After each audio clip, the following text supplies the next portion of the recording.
Não. Não. Não tô vendo, não. Não estão vendo o slide? Não. Ok, então bora lá. Não. Tudo bem, sem problemas. E eu aqui falando.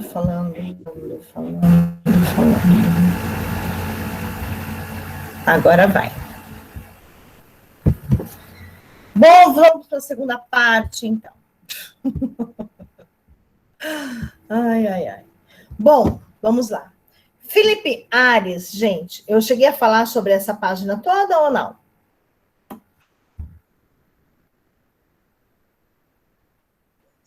Não.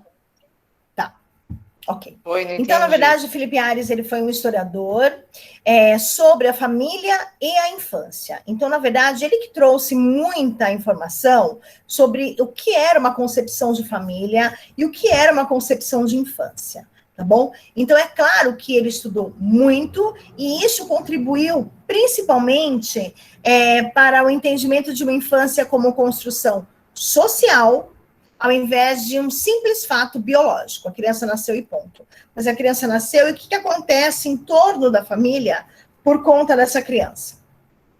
Ele que faz essa análise que é pontual e importante para todos nós que hoje cá estamos, certo?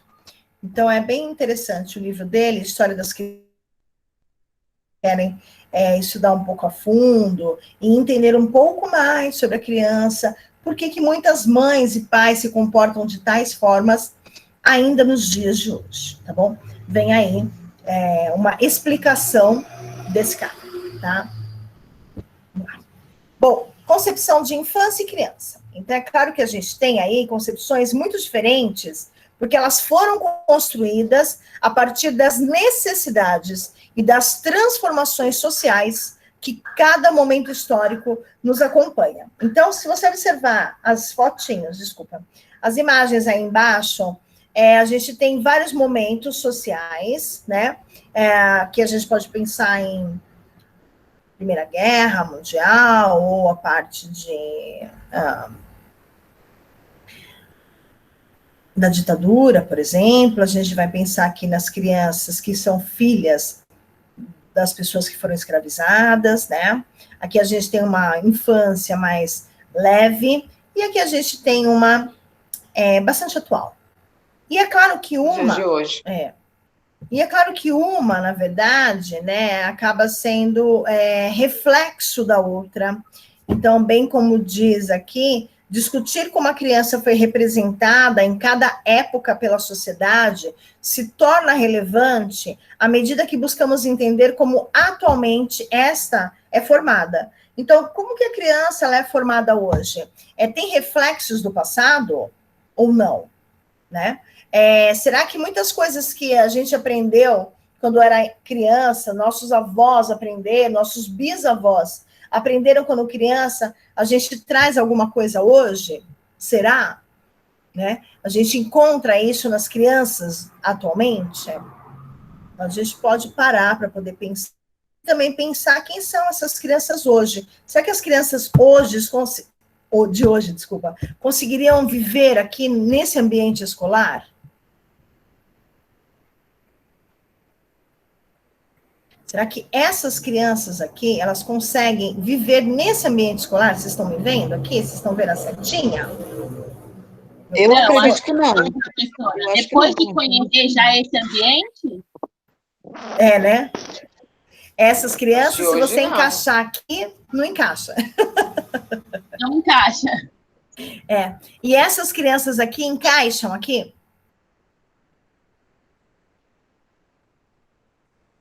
Essas crianças daqui, elas podem ser encaixadas aqui? Sim. Não. Porque cada uma... Não? Não. Porque a distância é tão grande quanto daqui para lá e de lá para cá. Porque são momentos históricos e momentos sociais muito diferentes. O que é criança e o que é infância para a sua tataravó é muito diferente do que é infância para você. Então, quer dizer, nenhuma cabe na situação da outra, né?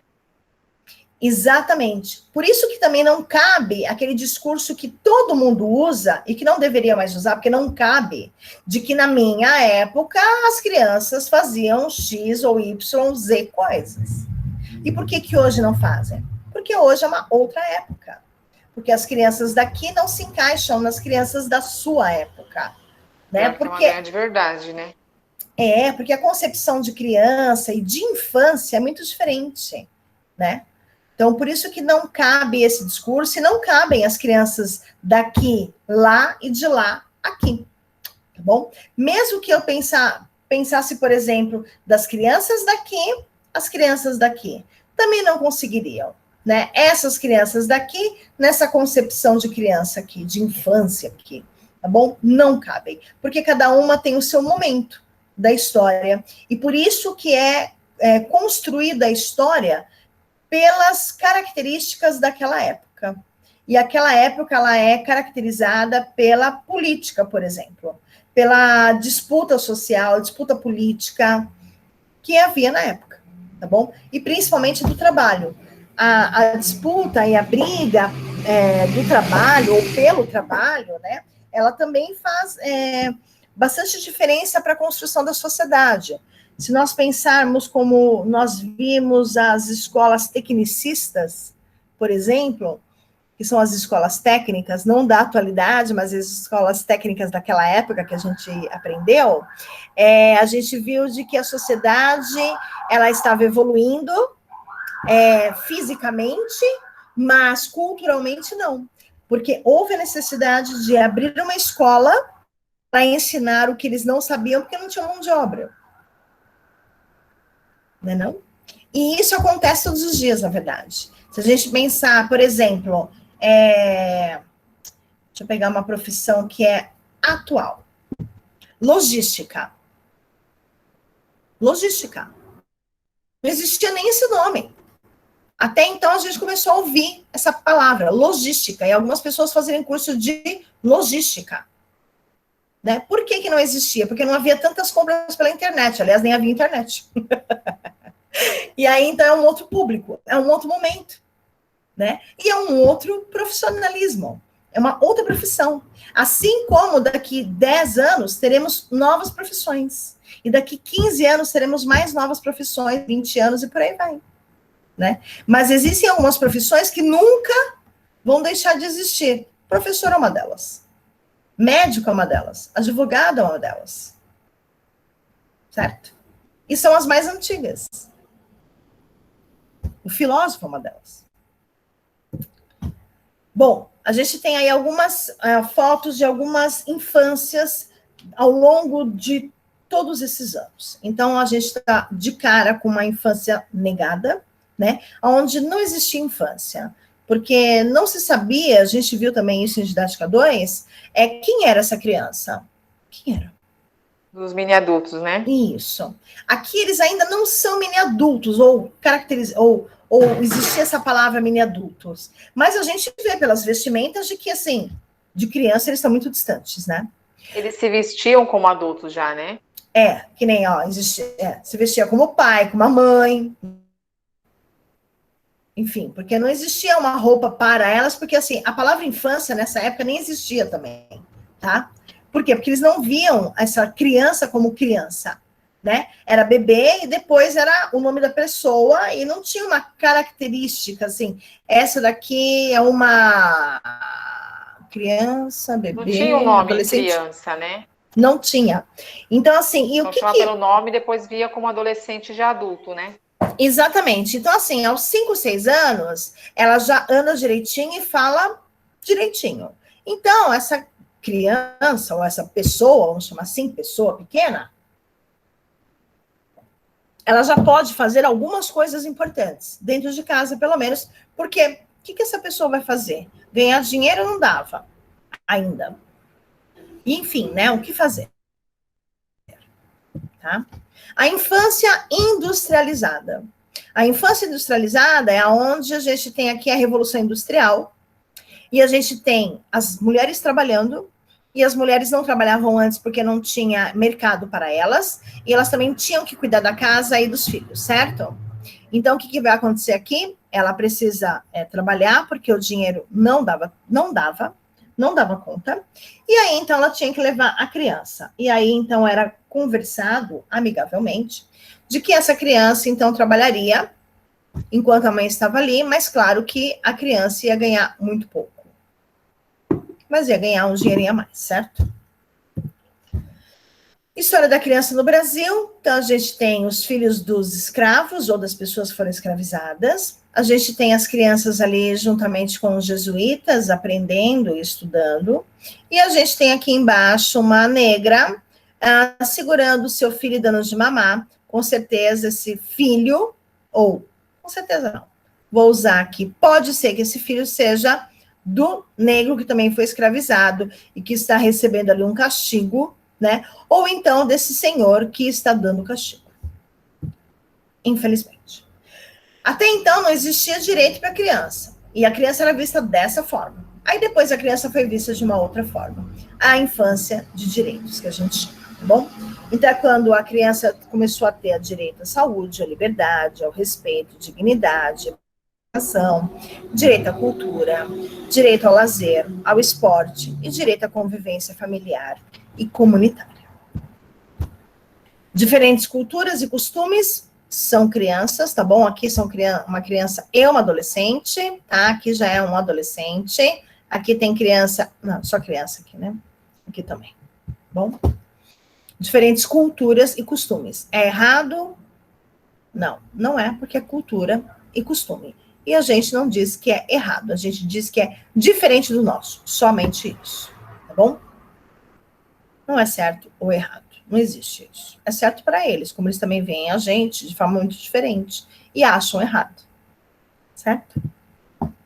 Vamos lá. Então, a gente pode concluir que a infância, ela é uma categoria histórica, social, do tipo que gera vários significados, os quais dependem da relação social, econômica, política, histórica, cultural, entre outras. Então, dependendo de que época que você está falando de infância, ela tem definições e significados muito diferentes, tá bom? Por N questões, mas principalmente a política e a social, tá? Criança, nas leis brasileiras, são consideradas crianças os indivíduos com até 12 anos de idade, incompletos. 11 anos, 11 meses, 29 dias. Beleza? 12 anos, adolescente. Isso pelo ECA, tá bom? Outros documentos, até 9 anos, são consideradas crianças. Outros documentos, por exemplo, no hospital até 9 anos. Tá? Criança, segundo Emily Durkheim, diz o seguinte: é um objeto de um processo de inculcação de valores, normas, comportamentos e saberes. E a gente estudou sobre o Emily Durkheim, né? Tudo bem, gente? Até aqui? Tudo, Bruno. Tá tranquilo? Sim. Uhum. Então, Tranquilo. Com certeza. Tá bom. E as crianças de São Paulo, em quais contextos vivem, como são suas infâncias? Então, a gente tem aqui, será que as crianças têm direito, né, têm acesso à escola, vão à escola, essa escola, ela tem ludicidade, afetividade é contemplada? Será? É uma pergunta, e a gente tem N respostas, e eu digo para vocês que hoje as crianças têm direito à educação, e o acesso à educação elas têm, mas não em todos os lugares, porque tem acesso, são muito difíceis. Mas se a gente falar de São Paulo, a gente também não abranger muita coisa, porque a gente também não pode falar de coisas que a gente não conhece, né? Eu não estudei sobre as crianças de outras regiões, então não posso ficar falando sobre outras regiões, tá? Mas a gente conhece pelo que a gente vê no jornal, pelo que a gente lê, pelo mundo jornalístico, certo? Pelas reportagens e por aí vai, tá bom? Direito à escola elas têm, agora se elas vão à escola é uma outra situação aqui em São Paulo, tá bom? Levar a criança à escola não é responsabilidade da escola, é responsabilidade dos pais. Assim como a matrícula. Quem tem que fazer é o pai, não é a escola, que tem a secretária da escola que vai na sua casa bater lá para você fazer a matrícula. Tá bom? Hashtag fica a dica. Tem direito ao contraturno escolar? Contraturno é aquele horário diferente da escola. Se eu estudo de manhã, o contraturno é à tarde. Se eu estudo à tarde, meu contraturno é de manhã. De manhã. Ah, inteligente. Tá certo. Ana Lúcia, é um SEI que vocês têm, é isso? Que vocês gerenciam? Sim. Beleza. Que é contraturno, né? Isso. Então, tá bom. Todas têm direito à saúde? Direito tem, agora se você vai ou não já é uma outra coisa, né? Porque quem tem Sim. que levar é pai e mãe, beleza? E as crianças, têm família? Sim. Sim. É mesmo? Caramba, e aquele monte de criança para adoção? É, pegou agora. Peguei na curva. Pegou. Tem suas culturas respeitadas? Como assim? Por exemplo, a gente encontra muitas crianças que são filhos de bolivianos. E eles têm Sim. culturas diferentes da gente, né? Eles falam diferente, eles têm comida diferente, né? Artesanato diferente. E será que as outras crianças e nós, adultos, conseguimos respeitar essas crianças porque tem essas culturas? Difícil, Um hein? pouco difícil, né? Difícil. É tão fácil julgar, né?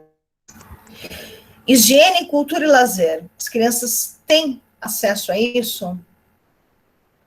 Nossa, Sim. meu Deus. Tem. Que bom. Mas você fala qual? Do abrigo?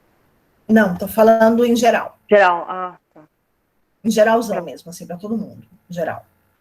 A gente pode pensar, por exemplo, nas crianças que fazem parte de uma comunidade bastante carente. Elas não têm higiene. Não, aí não. Aí não. Lembra que a Juliana até contou o caso de que os professores achavam que era negligência, a menina que ia sujinha para a escola, mas quando foram fazer uma visita técnica, perceberam que não tinha chuveiro na casa? Pode. E aí, então, não era negligência?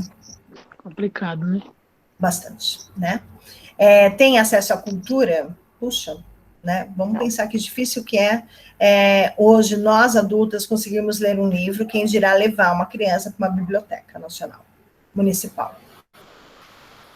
Ou que seja para a fábrica de cultura, né? E a lazer? A lazer a gente vai encontrar onde? Na rua. Ou dentro de casa? Não, dentro de casa não. Quem mora numa situação como essa, por exemplo, não tem o dentro de casa. Dentro de casa é quente, a gente fica na rua, a gente fica na calçada, não é isso? Mas será que as crianças, em geral, têm direito ao lazer?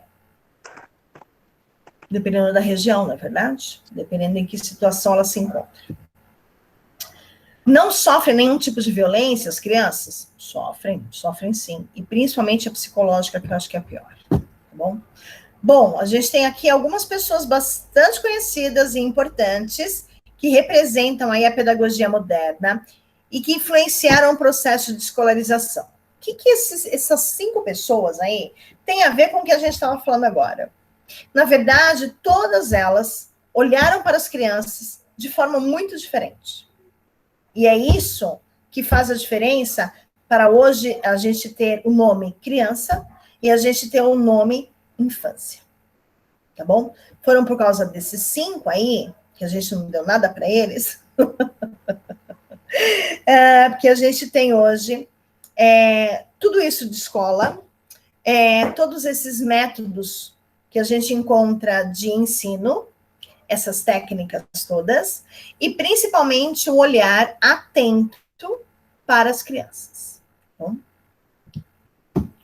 Contribuições da pedagogia moderna e a nossa realidade, né? Então, vamos falar um pouquinho aí sobre o que é pedagogia moderna, que não é a de hoje. Pedagogia moderna é aquela que a gente viu ali em 1920 até 45 e 50, né?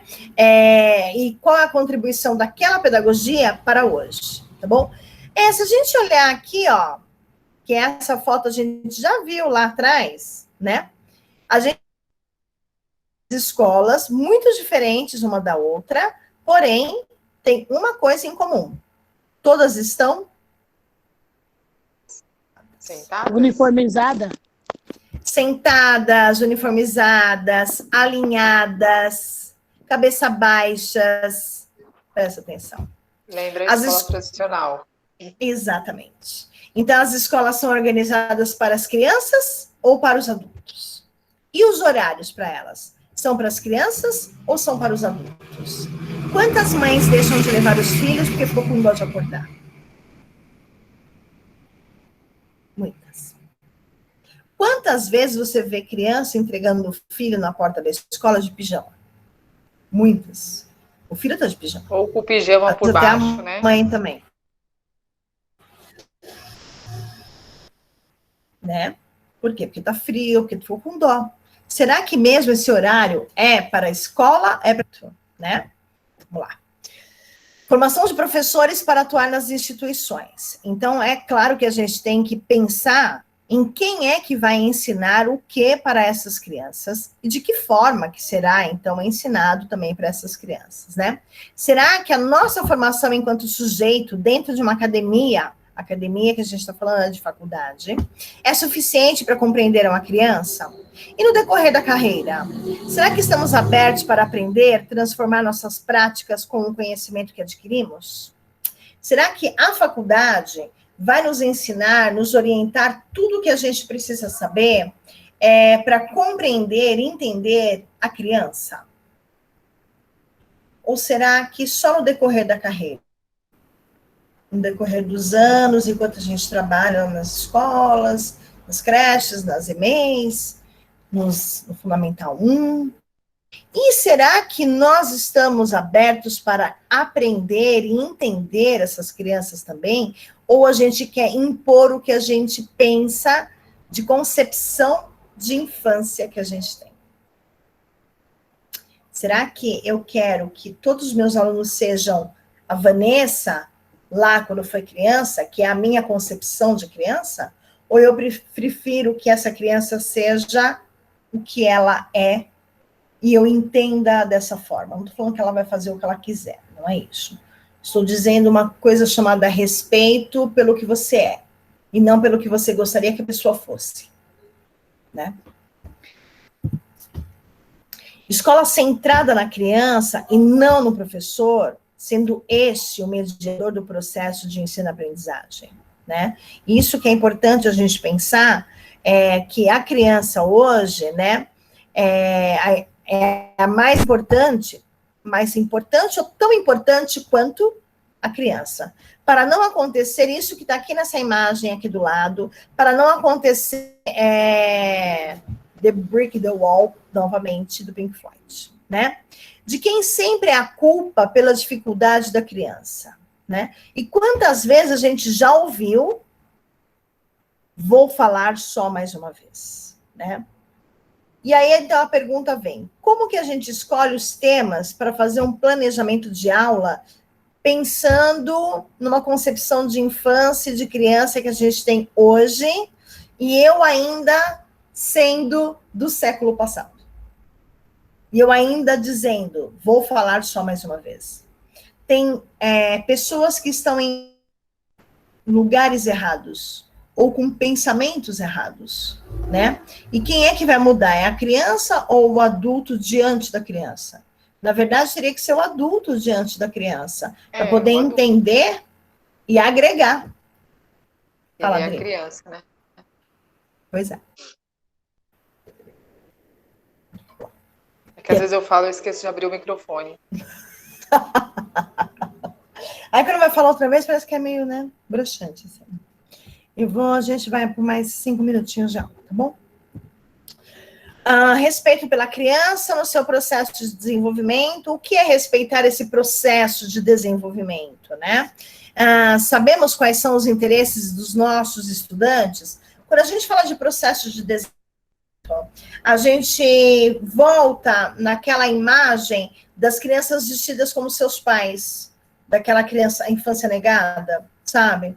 Aonde a gente não quer que a criança se desenvolva naturalmente, porque a gente quer que ela seja um adulto, porque como criança ela está me atrapalhando.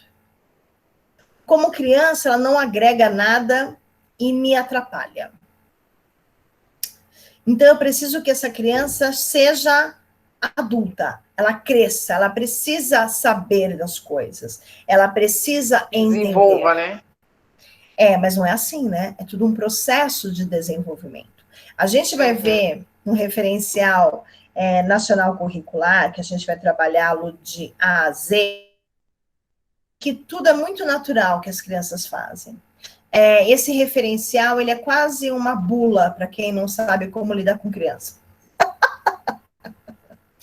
E eu confesso a vocês que, estudando o referencial, eu aprendi muita coisa sobre crianças. E tive um olhar diferente para criança. Olha, danado. Muito bem. Então, vamos lá. Entre os 6 e 11 anos, há uma diminuição do egocentrismo. Ou seja, a criança não é mais tão centrada em si mesma. A escolarização ajuda nesse processo e, igualmente, na estimulação da memória e da linguagem, que melhoram independentemente da escola. Vocês já devem ter visto em Psicologia do Desenvolvimento, quando fala sobre a criança até os seus 5 anos de idade, visões que existem, né, da fase oral, da fase anal, né? Vocês já viram isso?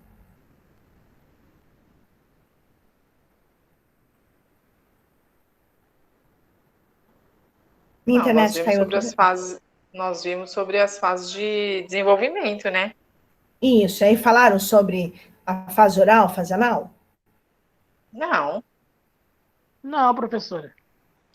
Nós não vimos isso. Não me recordo também. Tá bom. Não tem... Não tem importância. Eu vou Porque eu procurar acho isso que aí o foco... agora. Procura que é bem interessante. Mas cuidado como você vai Pode ser encontrar. ainda, né? Ele pode ser ainda. Não, na matéria. acho que não, viu? Porque eu tô achando que o foco da psicologia que vocês estão vendo é o foco educacional.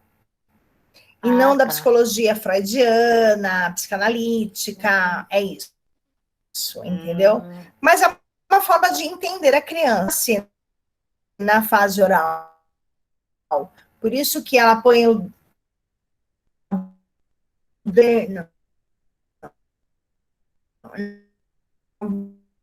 ela pega, ela põe na boca, né? Quando ela é bebezinha, né?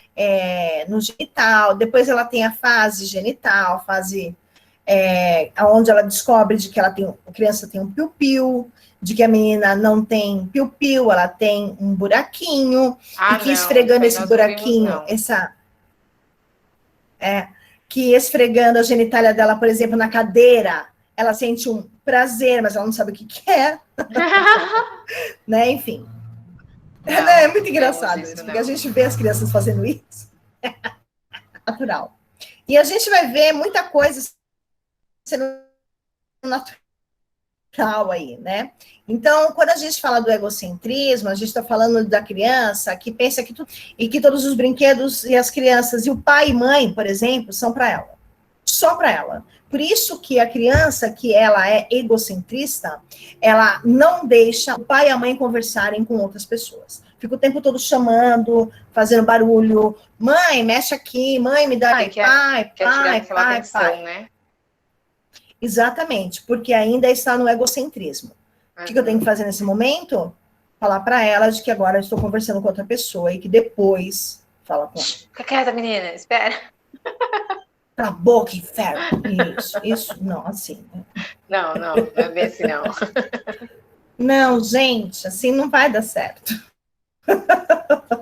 Tá bom? E depois aí, a partir dos 6 anos, ela deixa de olhar só para o pai e mãe e ela consegue perceber de que existe uma sociedade. tá? Então, aí ela consegue perceber de que a sociedade é interessante também e que pai e mãe fazem parte dessa sociedade, tá? Outra coisa que acaba acontecendo... eu vou mandar um slide para vocês de brinde. Agora que eu lembrei. De brinde. Ai, Jesus, viu? Vocês.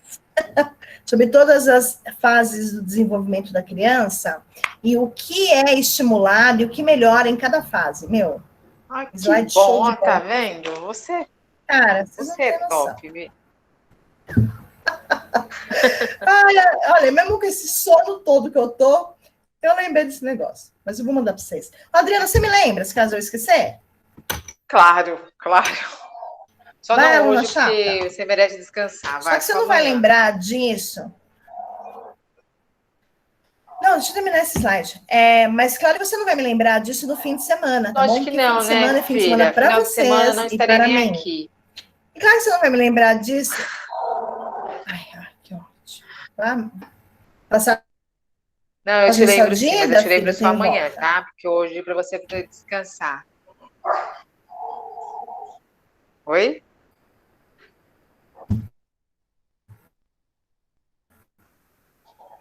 Não, Oi, a internet está travando. que é o autoconceito. A sua. Tá travando a internet. Oi? Você tá aí? Não, a sua voz tá tremendo. Tá travando. Tô aqui. Quer dizer, slide. É Parkinson. No áudio A de minha? Weissel. Pira não, meu. Ei, Cacilda. Deixa eu terminar esse slide. Inferno. Quando Vai lá, a gente termina fala aí. do conceito de si,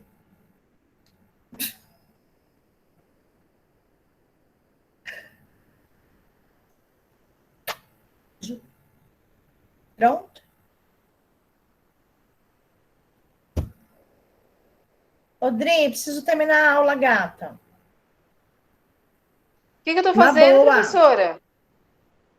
Eu tô quieta. Você falou, peraí. Então tá. Não, ótimo. falei não. Mas só tá Pode aí você ir, na sala? prossiga. Então tá bom.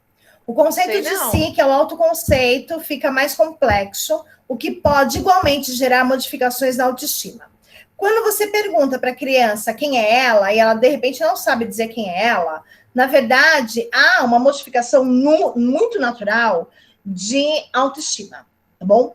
Mas é importante perceber em que momento que a gente precisa estimular a autoestima ou baixar a autoestima. Sabe quando vocês ficam falando assim, o meu filho é muito inteligente, o meu filho é o mais inteligente da sala, o meu filho, ele é muito inteligente. E falam isso constantemente na frente da criança, vocês estão elevando a autoestima da criança. Isso é bom? Não. Sabe por quê? Porque ela vai virar uma criança insuportável. Sabe aquela criança que acha que é E muito tem muitas que é inteligente? assim, né, professora? Uma porrada, Fabi. E isso é porque quem estimula, quem o tempo todo reforça, é pai e mãe. Pai, mãe e vó, às vezes. Tá bom? Então, precisa, na verdade, ter aí um controle da sua fala diante da criança. Ela pode ser mais inteligente do que as outras, ou pode ser tão inteligente. É claro que mãe não vai falar, ai, meu filho é tão burro. Claro que não. A gente sabe disso. Mas a gente precisa ter um controle de fala na frente da criança. Porque a nossa narrativa para ela é muito importante. É mais importante do que qualquer outra narrativa. O que pai e mãe falam é muito importante. Então, precisamos saber o que dizer. Mesmo quando a gente está numa discussão entre você e seu marido, enfim, pai da criança, enfim, precisa saber o que dizer. Se vai sair do controle, coloca a criança dentro do quarto. Alguma de assistir o showzinho de horror que vocês vão fazer, certo? A convivência com colegas com idade próxima é um fator a ser levado em conta neste período. Socialização, meus amores. Bora socializar essas crianças de 6 a 11 anos. Aonde vai socializar a criança, gente? no parquinho, no shopping, na escola, em casa, trazendo os coleguinhas para casa. Vai fazer o aniversário da criança? Faz em casa.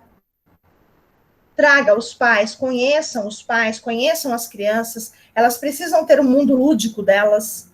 É importante, gente. É estupidamente importante. Tá bom?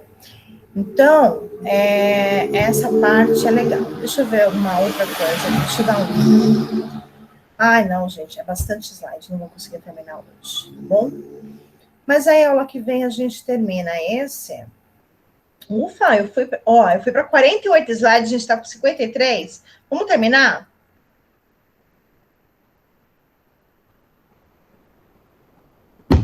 Vamos lá. Bora lá, faltam só 5. Vai, gente, por favor. Bora lá. Respeitar os diferentes ritmos de aprendizagem e desenvolvimento da criança. Assim como vocês aqui em sala de aula, cada uma tem o seu jeito, o seu ritmo, o seu tempo para aprender, a criança também, tá bom? E a criança tem seus diferentes ritmos para desenvolver-se.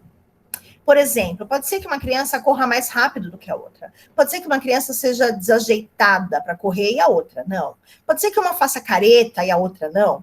É o jeitinho dela. Isso não vai ficar para sempre, tá bom? E não reforce isso, tá? Reforço positivo para isso não, tá bom? Mas assim, deixa acontecer. É natural. Com o tempo isso vai melhorar, tá?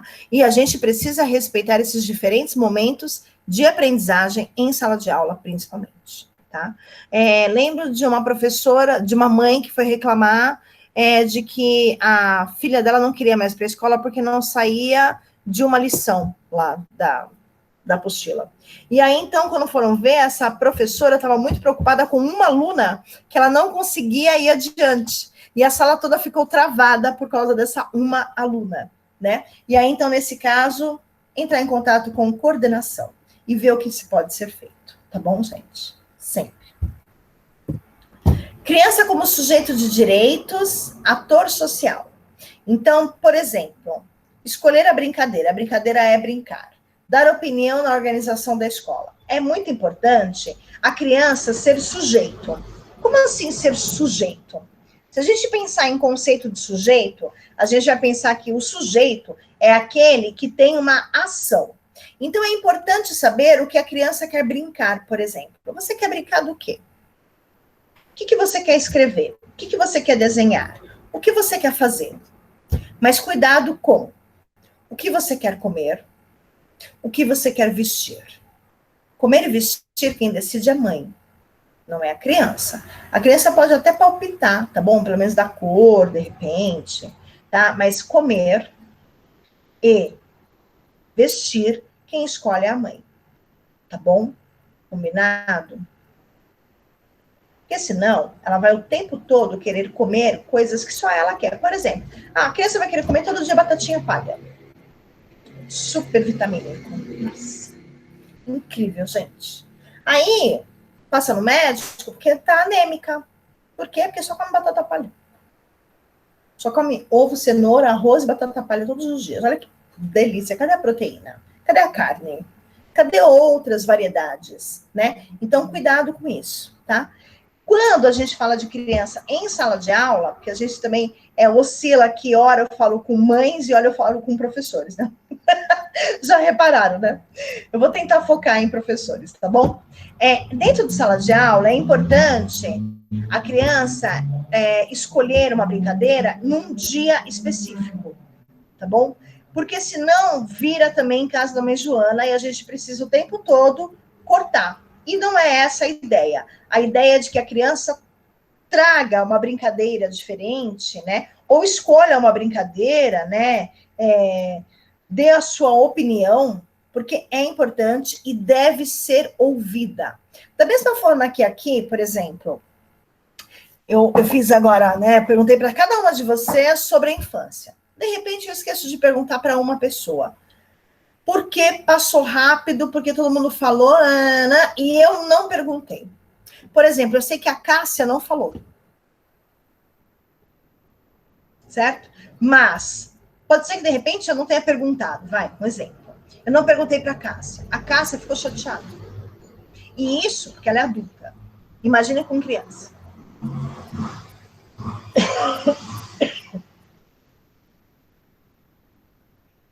Certo? Acho que eu bati meu recorde hoje de falar 53 slides. As crianças da sua sala de aula brincam? Em que momento? É perder tempo brincar? Vai depender do quê? De uma elaboração de aula. Vai depender do planejamento que você fez, tá bom?